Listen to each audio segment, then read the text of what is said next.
Hello, everyone, and welcome to a nerdy news update. Today, we've got a lot of interesting things to talk about from the world of anime, manga, and gaming.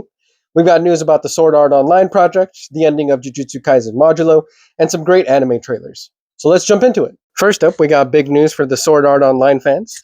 A brand new game has been announced called Sword Art Online Echoes of Aincrad. Alongside the game, there's also going to be a special 110-minute anime project with the same title. The special anime is created as part of the promotion for the upcoming game, and it is set to release in July of 2026. The story will feature a high stakes scenario where players create their own hero, which is a pretty interesting direction for the series. It sounds like they're leaning more towards the idea of the player being part of the world of Aincrad rather than just following the usual characters. If you're a fan of the series, this is definitely something to keep an eye on. Next up, we have some manga news. The massively popular manga spin-off Jujutsu Kaisen Modulo officially ended this week. It ran for 25 chapters, and I've never had a manga been so spoiled for me before. Every week I got hit with tons of spoilers, but even with all that, the story was still great, and it's a great read. Modulo takes place years after the events of the original Jujutsu Kaisen manga, so if you want more JJK, make sure to check it out. Moving on to another big fan favorite, That Time I Got Reincarnated as a Slime has some exciting things coming up.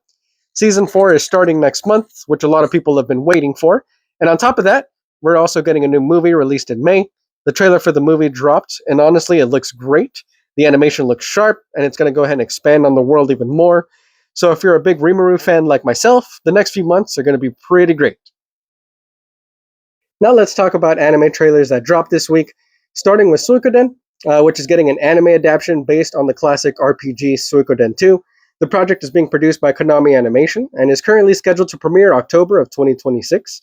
For anyone who grew up playing these games, this is a pretty exciting announcement because Suikoden 2 is widely considered one of the best RPGs ever made. Seeing the story adapted into an anime could be something that could be really special if they handle it well. Another trailer we got was Dr. Stone Final Season Part 3, which is set to release in April. This will officially be the final installment of the series as we continue to follow Senku and the Kingdom of Science on their mission to reach the moon. If you've been watching Dr. Stone from the beginning, we're finally approaching the big finale of the entire story.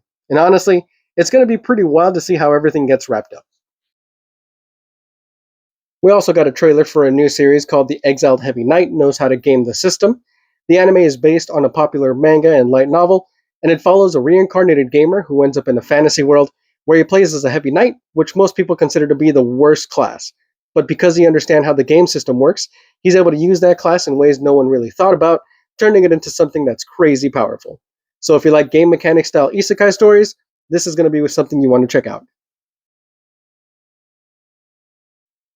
Now let's talk about something a little bit more dramatic that happened this week. Fire Force released a new episode that absolutely blew people away. The episode reached a 9.9 rating, making it the highest rated anime episode of 2026 so far. But unfortunately, once people started talking about how highly rated it was, some toxic fans from other communities began review bombing the episode and leaving negative comments to try to bring that score down. It's kind of unfortunate when stuff like this happens because a great episode should just be celebrated for what it is. This is why we can't have nice things, honestly. And finally, we have a brand new anime announcement. A series called Fungus and Iron has been officially announced. The story takes place in a dystopian world where a parasitic fungi control the minds of humanity. The main character, a soldier named Dante, fights back against this oppressive system using iron-based weapons, which are apparently effective against the fungal control. It sounds like it's something that's going to have a pretty dark concept and could potentially be a really interesting sci-fi anime. And that's it for this nerdy news update. Let me know in the comments which story you enjoyed the most. And if you enjoy manga, gaming, and anime, make sure to follow along, subscribe, and join our community. Thank you so much for watching, and see you next update.